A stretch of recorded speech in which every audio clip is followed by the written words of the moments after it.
Welcome to Meditation Mount and to this edition of View from the Mount, which is focused on the theme Rooted in Light, Standing as the Compassionate Warrior.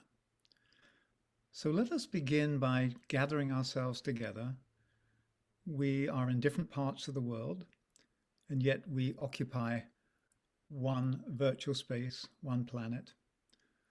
So let's create a cohesive field by entering the silence of our own heart to begin with.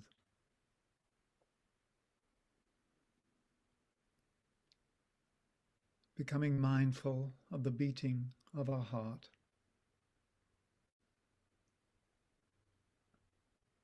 Becoming aware that we are alive.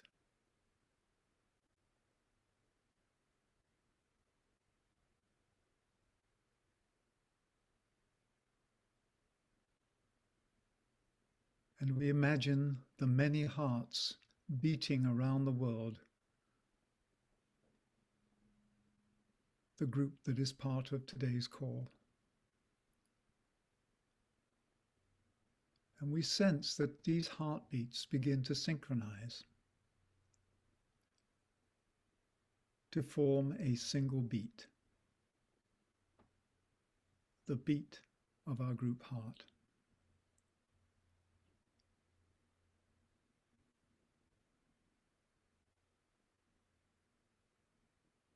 And through the heart, we bring ourselves into loving coherence with each other and with the cosmos.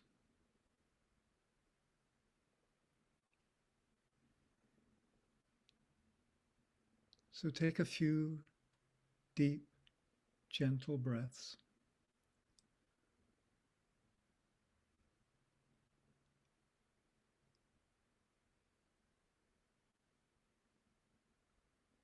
And allow yourself to become present. Open your eyes and know that we stand together as we enter this period of exploration. So we are still within the influence of the earth sign of Taurus that helps anchor the light of the heavens into the substance of the earth. So this is a perfect time to dive deep and understand the needed role of the compassionate warrior. The compassionate warrior creates the right conditions in which the communion between heaven and earth takes place. So the question is, how can we best stand as an aligned and living link that allows the seed of spirit to flower in the soil of daily life? So what are the spiritual requirements for standing as the compassionate warrior during these times of upheaval and transition, when something more just and joyful is seeking birth within the heart of our common humanity? So these are some of the questions that we will explore today and that we'll be holding in our group heart. There is so much happening in the world that calls for our undivided attention and discerning action.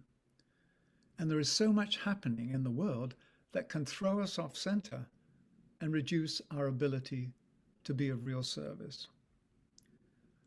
The compassionate warrior wields the sword of truth with unconditional love and discernment. And the task is to clear the field and to hold and safeguard this sacred space in which the seeds of a new era may be sown and grown. This is fiery love and compassion in action.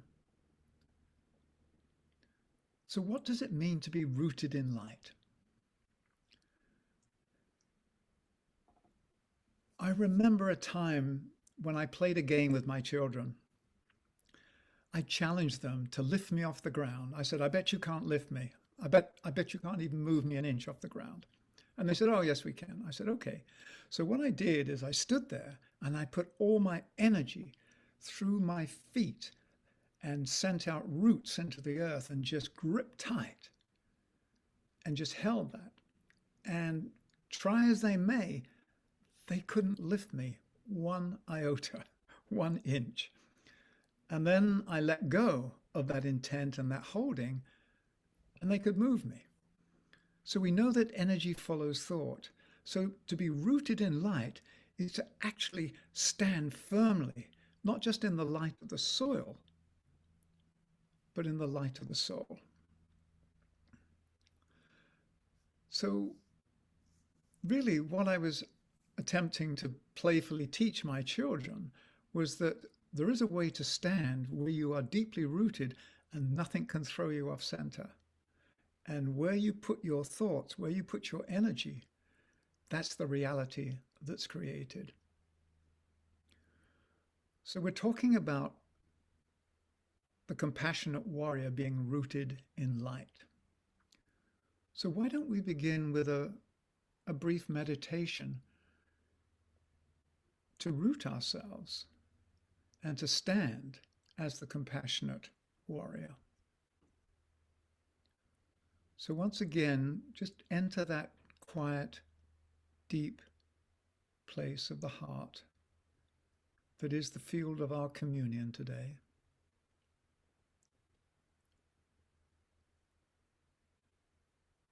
And see yourself standing and feel yourself standing on the earth. And from the soles of your feet, fibrous roots of lighted love go into the soil, down, down, until they reach the heart of the mother of the world and are connected with her love.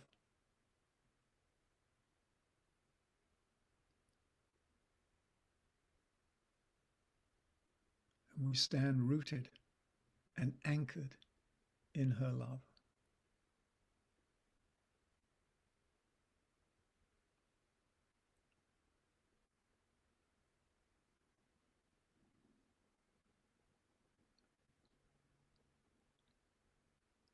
And we know that the tree of life has its roots in heaven. So now we're going to visualize ourselves connected through lines of lighted love to the soul. And from our soul into the cosmos. A lighted root system that connects us with the roots of the tree of life that live in the heavens.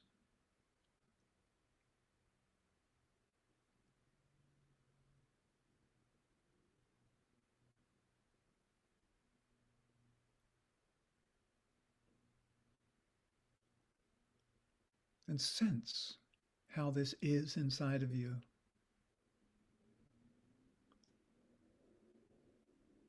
These are the roots to which we always return in times of need, rooted in the heart of the mother of the world and rooted in the heart of that greater love that pervades the cosmos.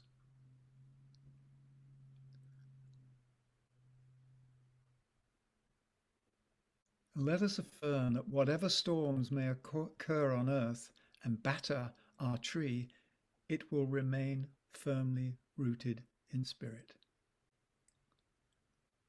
So this is the first stance of the compassionate warrior, standing in the light.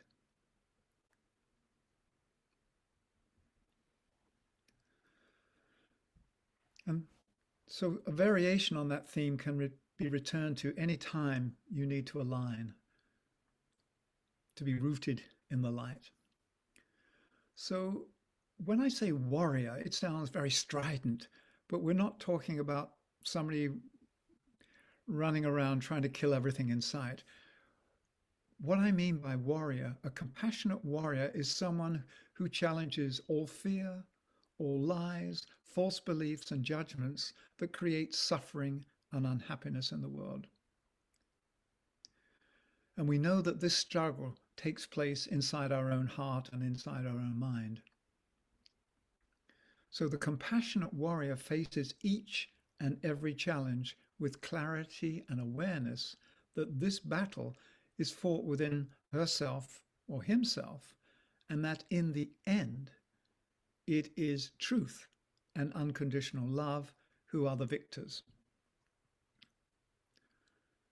And I could say that the ultimate goal of the compassionate warrior is to boldly invoke and skillfully create the right conditions for the presence of a greater love to enter and take up permanent residence within the collective heart of humanity. That's a distant goal. And yet through our striving, we will realize it. So in a moment, I'm going to be sharing some requirements for the compassionate warrior from my own experience and from wisdom shared by my dear friend and mentor, Donald Keyes, who founded Planetary Citizens, a UN-based NGO in New York. So Donald and I worked together on this project in the late 1970s and in the early 1980s. And Donald was the first real spiritual warrior that I had encountered.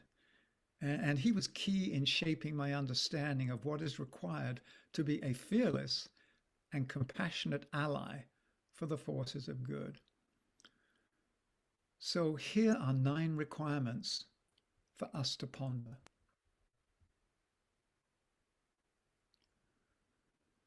Let me read them. Recollection and mindfulness,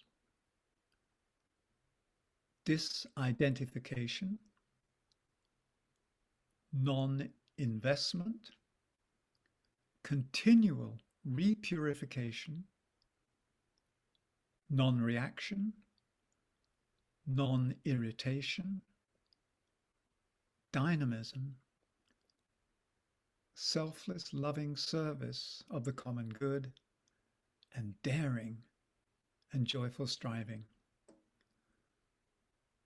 I could have chosen variations on those themes, but these are the 9 names that we've given, the 9 attributes, the requirements of the compassionate warrior, and I'll be taking each one in turn and going in depth. So the first one is recollection and mindfulness. This means the process of microsecond by microsecond recollection of our essential divinity, knowing that we are essentially divine, knowing our true nature, the indwelling life within the incarnated self. So carrying this awareness mindfully through all assignments and directed activities keeps the warrior living in the present and rooted in the light of spirit. It's what will produce eventually continuity of consciousness, so that when we die, there's an unbroken chain of consciousness, and when we're born again, there's an unbroken chain of consciousness. So forms come and go, but consciousness persists and continues. And learning to have this mindful awareness of the continuity of consciousness is one of the requirements of a spiritual warrior. So this awareness is essential because it is the state of consciousness that allows us to discern between the facts and the truths, and between the story and the falsehoods in our mind. As we know, the realm of the mind is often filled with false perceptions and false beliefs. And the mind can be very clever in masking and justifying stories and lies. But when it's conscious of awareness by being centered in the heart, then that constitutes what I would call the discerning intelligence. So when the mind is placed within the heart, that's when we can discern truth from falsehood. So self-awareness is the clarity to know who and what we are, so that we don't get caught up in self-important images. We don't get distracted. We don't take our eye off the ball. And these images of ourselves that often come into our mind can distort our sense of who we are. And some of these false images can even lead to feelings of low self-esteem and self-confidence, and they can take us further into being self-centered. So cultivating an awareness that we are not any of these images is essential to becoming free from their gravitational pull. The warrior's heart and mind is filled with humility.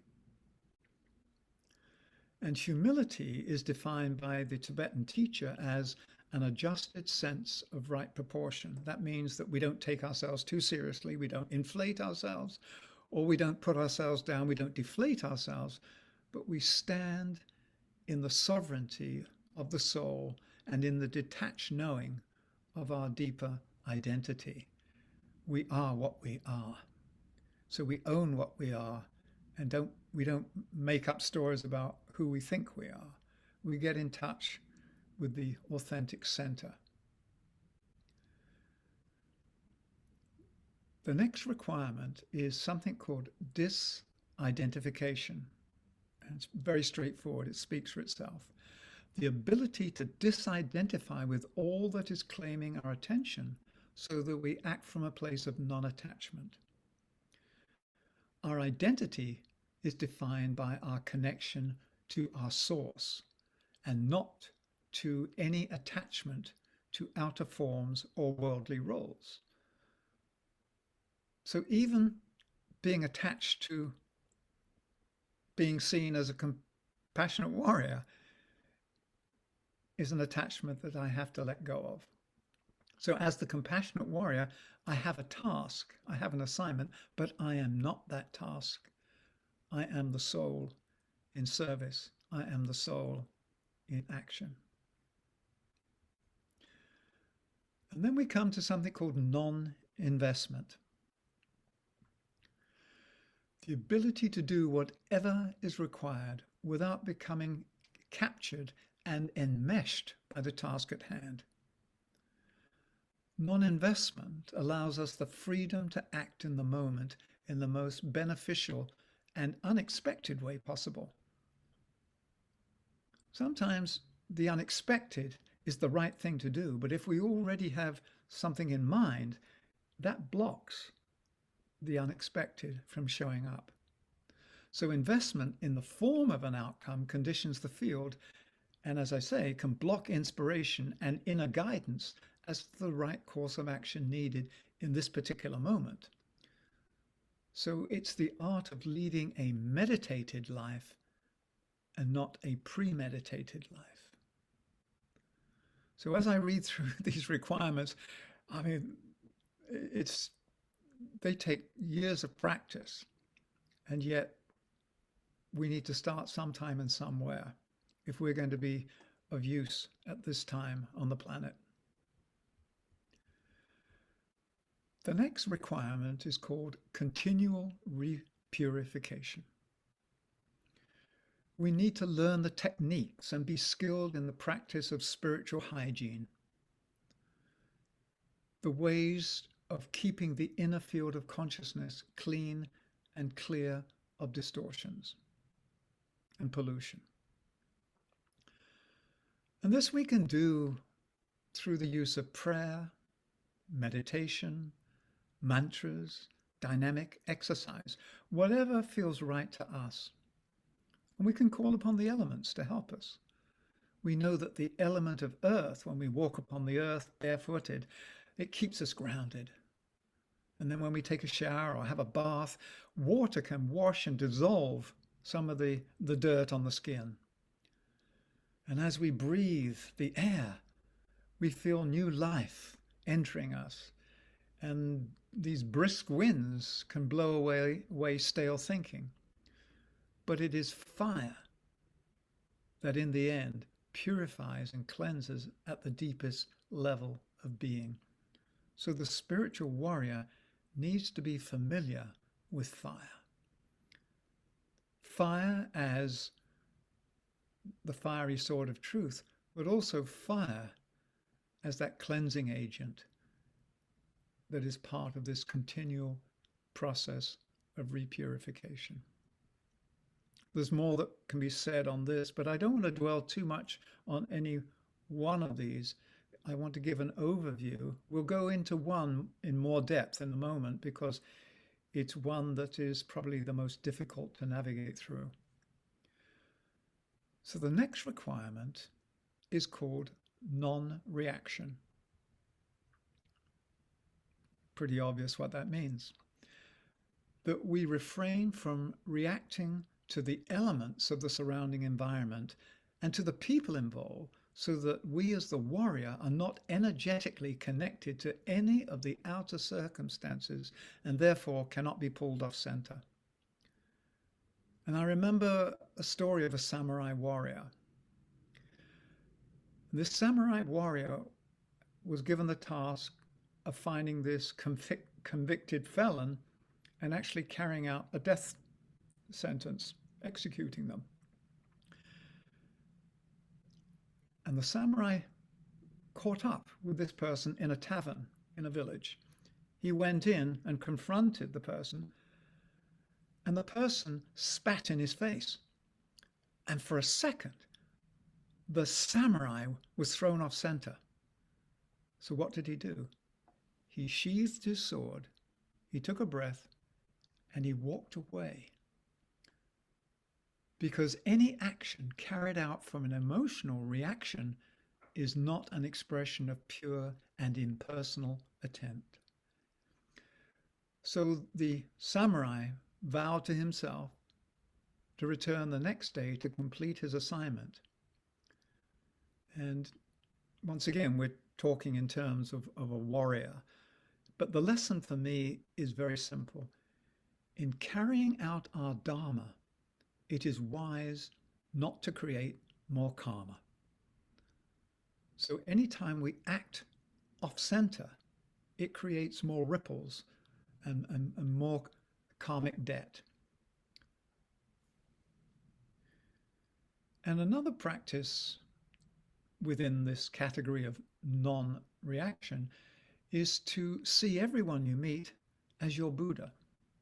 So just as there are difficult circumstances that can be opportunities for growth, so the same applies to interactions with difficult people. So imagine any difficult person encountered is actually the Buddha in disguise, put there to teach you a specific lesson about life or yourself. Not an easy thing to do, but it's one way of getting through the many tendencies that tug us and would pull us off from our center. This next category, I will be taking a little bit more time. It sounds similar to non-reaction. It's called non-irritation, and let me explain what this is about. So non-irritation is the capacity to remain centered and not be irritated by anything, regardless of what it is or how it inserts itself between ourselves as the warrior and the goal. This is one of the most challenging of the requirements, as we are still evolving and not fully liberated from this gravitational pull of the emotions and pattern thinking.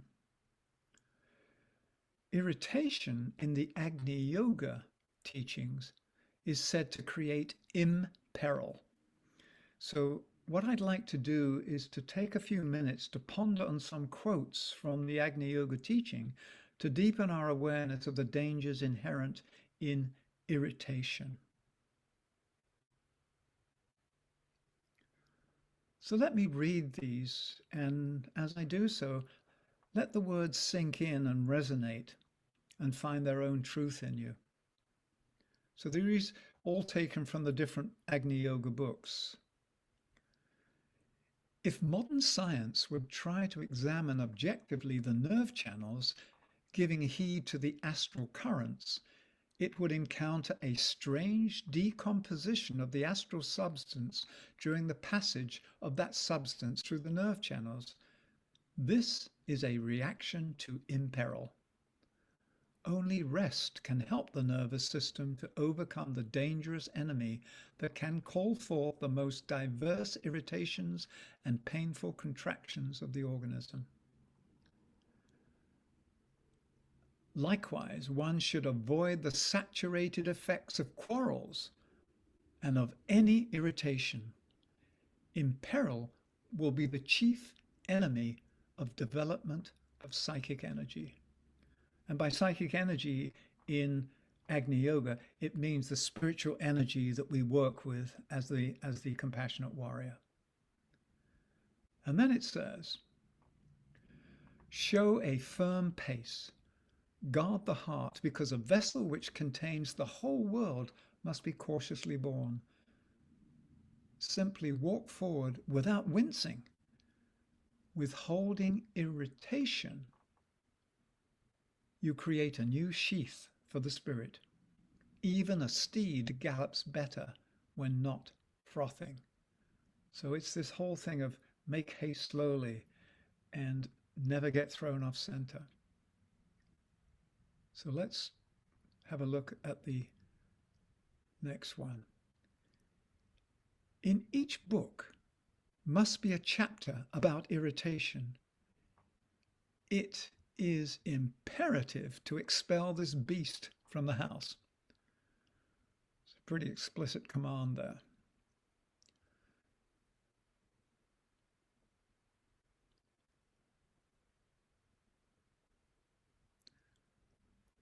In each book, there must be a chapter about irritation. It is imperative to expel this beast from the house. I want to repeat that because Agni Yoga stresses irritation as one of the easiest energies to pull us off center and to collapse the field. So it's most important to learn to think in solitude and remember the responsibility for thought. Truly, thought levels the strongest walls.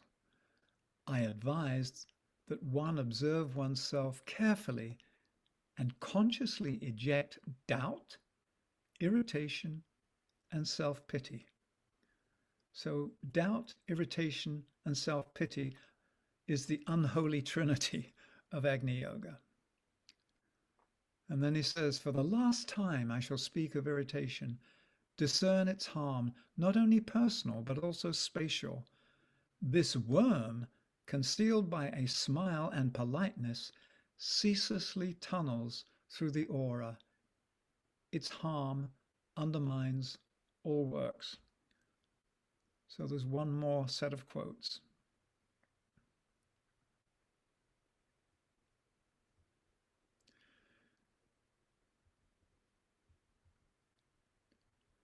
True, in irritation lies the chief harm to the fires.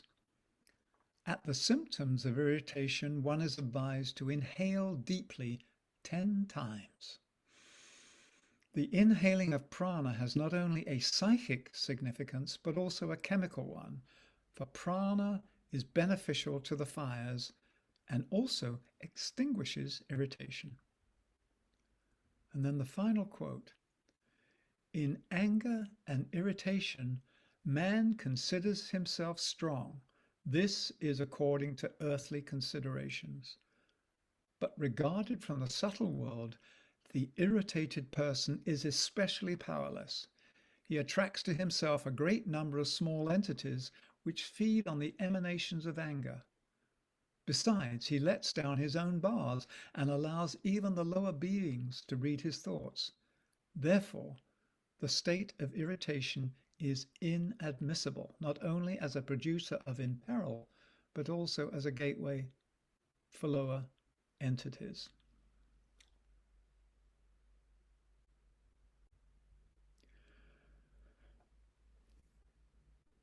And in the Agni Yoga teachings, it gives some illustrations. It talks about a yogi who was in a meditative practice for several days, building up this wonderful energy field to do this ritual.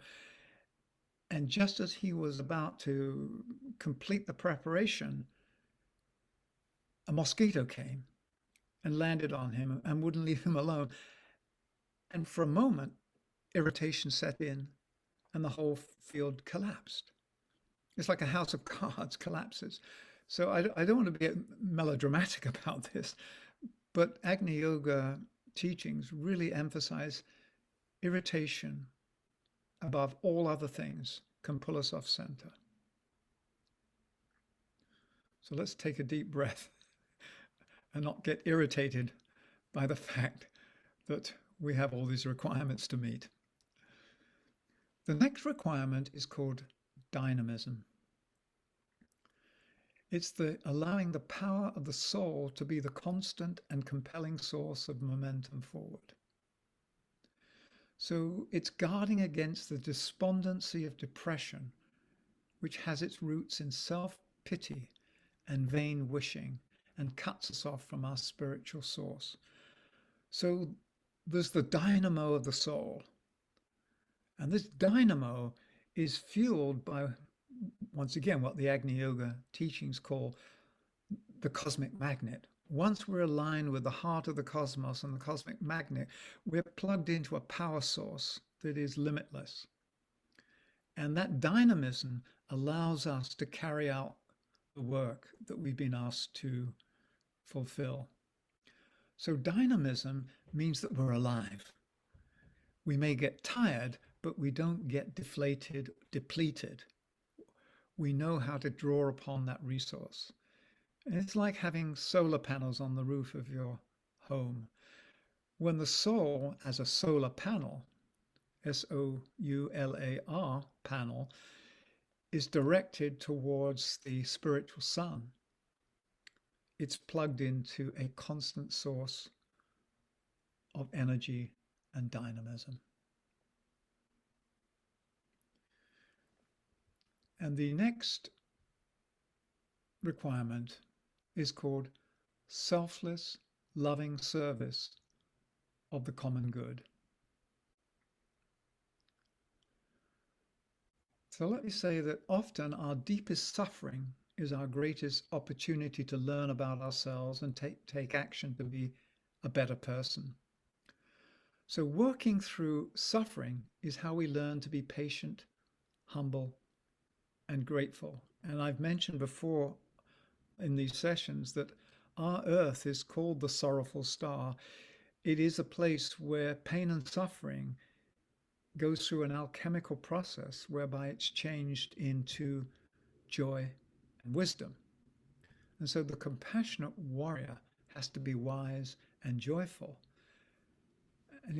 And the warrior does this by selfless act of service for the common good. So the command of the soul is act out of love, not fear. And when we do that, we're guaranteed to be overlighted, to be sustained by the spiritual forces. When we act out of love and not fear, that is the command of the soul.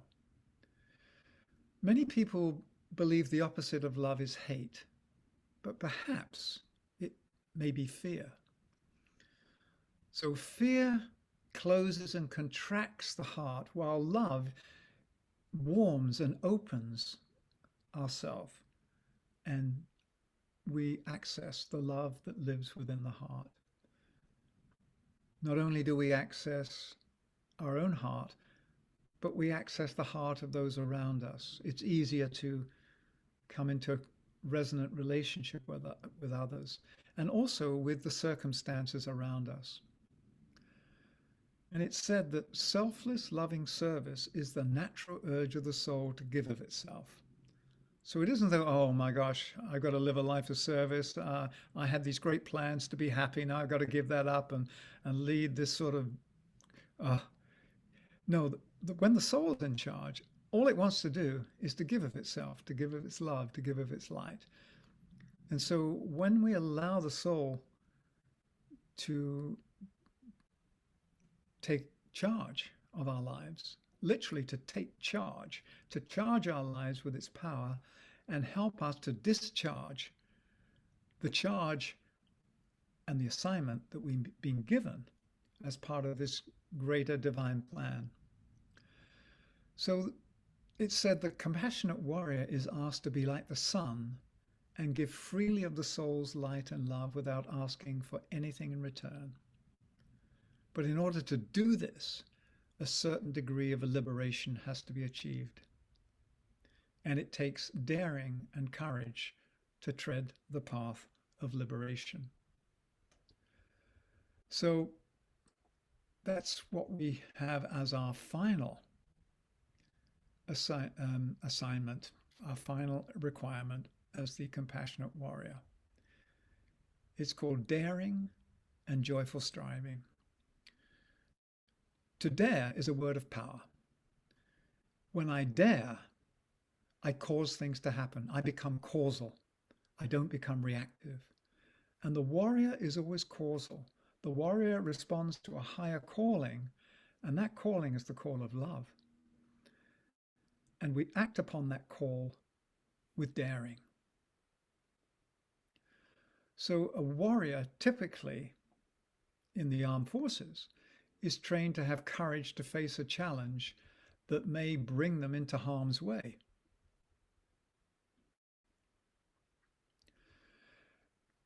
And the compassionate warrior has to develop the courage to walk steadfastly on the path, even when faced with difficulties and challenges generated by circumstance and generated by our own mind, our own thinking.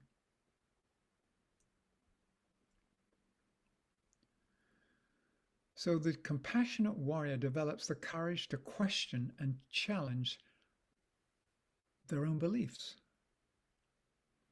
And to challenge our beliefs requires courage because it means the end of our illusion regarding personal safety and security.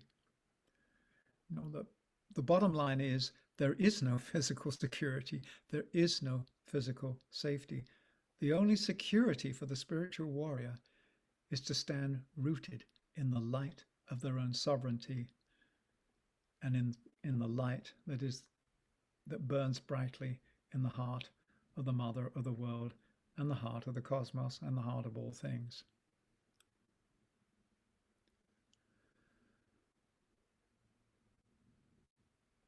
So when people challenge our beliefs, we usually are quick to defend them. However, the compassionate warrior is asked not to defend any beliefs, but to boldly challenge the beliefs that we may hold. And in this way, we're able to sift out the truth from the illusions. It's called right discernment, part of the Eightfold Noble Path of the Buddha. So it requires great discipline and constant awareness to be a compassionate warrior. So as we've said, a compassionate warrior must have the discipline to practice coming to terms and dealing with our own thoughts and acting without anyone else providing motivation. It's an intrinsic motivation from the soul that compels us and moves us forward. It's not a carrot or a stick offered or wielded by an outer authority figure. We need to have the discipline to follow our own heart, even when tempted by other people's opinions. We take what other people say into consideration, and yet it has to resonate in our own heart because we are responsible for the choices we make. So this way of living requires a deep disciplined practice as we're sort of beginning to gather here. So let's lighten it up a bit. The compassionate warrior needs to have a deep commitment to love him or herself. The warrior then extends that love to the whole of humanity. If I do not have love for the essential divinity that lives in me, then how can I have love for the essential divinity that lives in all things and is everywhere? It doesn't mean I'm narcissistic or I'm just focusing on myself. It means unless that I am liberated by love, how can I help with the liberation of others? And this commitment to love thyself, love thy neighbor, to love all things is required because during the journey we will undoubtedly fumble and fall many times. And by having a strong and irrefragable commitment to love, we're always able to get back up on our feet. And we know it's always easier to love the people who like us or treat us well. However, it requires a tremendous commitment to love in the face of those who reject and oppose us. So that's why we were speaking before about non-irritation and non-reaction, that nothing shall throw us off center. So treading this committed path will cause us to challenge beliefs about our judgments and question our capacity to be compassionate. And we must be committed to love beyond our own self-serving interests. We don't need to think about what's in it for me. In the Bible, it says, have no thought for the morrow. Seek ye first the kingdom of God. We're familiar with these phrases. It basically says, put first things first. And the first thing is carrying out the wish of the soul, which in turn is carrying out its part in this greater unfoldment of the one life. And that greater unfoldment is what we call the divine plan. So in time, we become committed to love for the sheer enjoyment of expressing love, because it's natural to love. And by loving others, we are nourished ourselves. So let's take another deep breath. I know I've been putting a lot of things out into the field here. I can begin to sum up. A compassionate warrior, then, is summoned by the call of the soul and the urgent need of the times to serve, even when challenged by seemingly insurmountable odds and distressing circumstances. So the path of the compassionate warrior is one that is consecrated to selflessly serving the good of the whole. That was one of the requirements, loving selfless service. However, our burden is light. We are rooted in light. It's a worthy and joyful path because its goal is the liberation of spirit from the prison of matter and from the entrapment of emotional patterns and dogmatic thinking. So the spiritual warrior is here to liberate the incarnated self so that it can fully express the full splendor and beauty of the soul and carry out its dharmic assignment. So I've provided a lot of things to ponder on. So there is much for us to reflect on and act upon in the coming months and years in order that we can be of greater service and can fulfill our life work and carry out our dharma at this critical juncture in human history that is all taking place within the overall evolving life of Gaia. So that, in a nutshell, are the 9 requirements of becoming a compassionate warrior. There may be other ways of describing it. There may be other traditions that give other requirements, but I believe that you'll find variations on these themes in all traditions. And what we normally do at the end of our sessions is to take a deep breath, to assimilate everything. Give thanks for the new wisdom that's entered us, not just from what's been on the screen or any words that I've said, but the wisdom that's entered because we have been open to receiving the blessing of our own soul. So let's send out a blessing into the world. And let's send out a blessing of courage. And we know that courage is called the strength of the heart. And what the world needs amongst many things at the moment is courage. Courage and the joyful striving to strengthen the collective heart of our humanity so that we may each act as powerful warriors of compassion, creating a more just world with every thought, word, and daily deed. So what I'd like us to do now is just to bring ourselves back into that heart space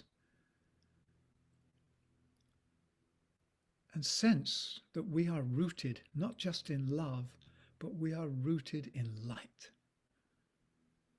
The light that is the love of the mother of the world, the light that burns as the love within all of creation, within the heart of cosmos. We are agents of that light. We are agents of that love, of that compassion. So let us send out waves of blessing, waves of courage. Send them around the world as the Tibetan bowl is sounded 3 times. So from the heart, which is the home of courage, radiate a blessing and see it and feel it circulating the world, giving strength and courage to every human heart.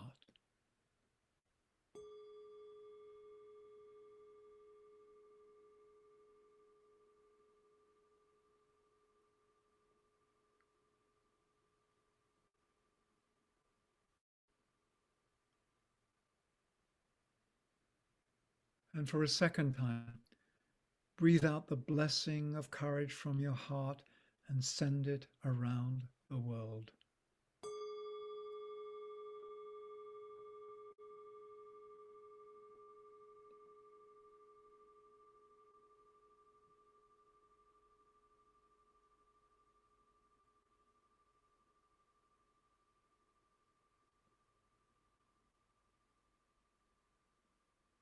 And we send our third blessing out, knowing that all blessings given with the purity of heart and purity of intent are received and produce goodness.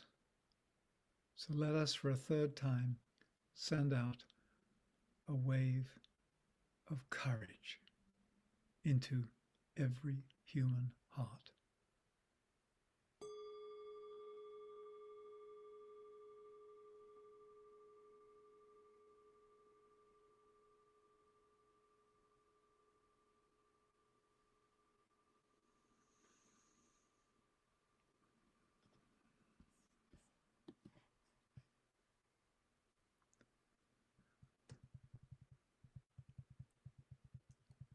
So let me make a couple of brief announcements as we still hold this field of blessing. Next Sunday, which will be May 16th at 4 p.m. Pacific Daylight Time, we have the next Signs of Hope broadcast. And this time our guests will be Dr. Marty Casey and Kenny Bay of the Ungun Institute, who are doing some amazing work in these socially disturbed times. And then on Tuesday, May the 25th at 6 p.m. Pacific Daylight Time, we will host a full moon meditation in the solar sign of Gemini. And this will be the third and final of the 3 major spiritual festivals. And this festival is known as the Festival of Goodwill. So we've come to the close of our time together.